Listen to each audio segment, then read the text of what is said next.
साथियों, तीसरे बड़े फैसले पे आ रहा हूं। हमारे केंद्र सरकार के जितने भी एम्प्लॉइज हैं उन सबको बधाई। आज कैबिनेट ने डीए और पेंशनर्स के लिए डीएनएस रिलीफ इसको 3% बढ़ाया है और total 9,448 crore annually 9,448 crore annually हमारे सेंट्रल गवर्नमेंट के एम्प्लॉइज के पे चेक में ऐड होगा। बहुत बधाई सबको। इसका कैलकुलेशन वगैरह सब स्टैंडर्ड एक फॉर्मूला से होता है, all India consumer price index for industrial workers, उसके हिसाब से इसका कैलकुलेशन होता है। केंद्र सरकार के सभी कर्मचारियों को हार्दिक अभिनंदन और बधाई, और सभी साथियों को भी आज उपस्थित आप हुए, आप सबको धन्यवाद।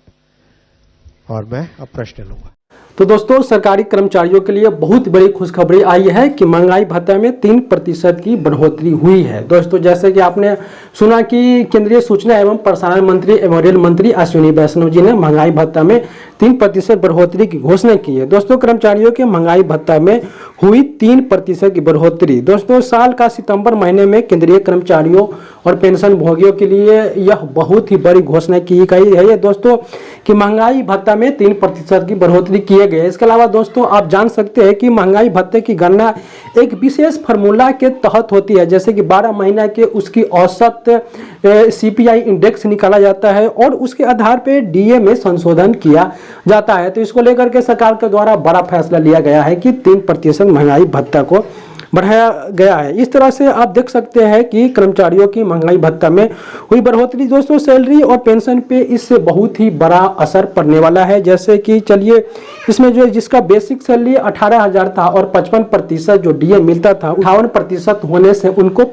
540 रुपया में उनमें वृद्धि होगी, और जिसका बेसिक सैलरी 40,000 प्रति महीना है उसको अब 600 रुपया की उनकी महंगाई भत्ता में बढ़ोतरी हुई है। दोस्तों, इस महंगाई भत्ता बहुत ही खास है। इस बार की 3% बढ़ने से जो 55% है उससे बढ़ करके महंगाई भत्ता 58% हो गया है। तो इससे आने वाले पे कमीशन है उसमें कर्मचारियों को बहुत ही बेनिफिट होने वाले हैं। जैसे कि आप सब जानते हैं कि 31 दिसंबर 2025 को 7वां वेतन आयोग का कार्यकाल खत्म हो रहा है और 8वां वेतन आयोग 1 जनवरी 2026 से उनका कार्यकाल शुरू हो जाएगा। इस प्रकार से डीए में बढ़ोतरी होने से उनको बहुत ही बेनिफिट होने वाला है। दोस्तों, 8वां वेतन आयोग को लेकर के भी तरह तरह की बातें अपनाई जा रही है कि 2027 या 2028 से लागू होगा, लेकिन शिव गोपाल मिश्रा जी का बड़ा कहना है कि 1 जनवरी 2026 से ही 8वां वेतन आयोग हम लागू करवाएंगे।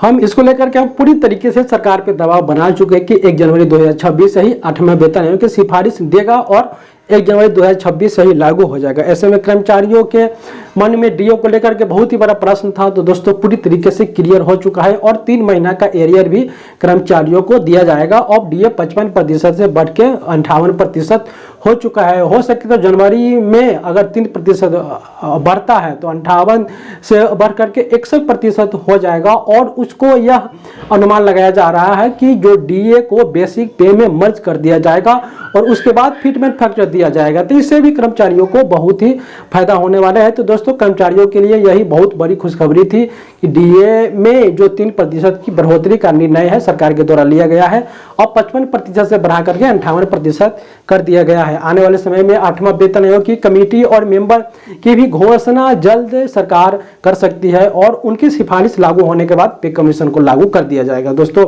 इसी प्रकार से आप हमारे साथ बने रहें। बहुत बहुत धन्यवाद।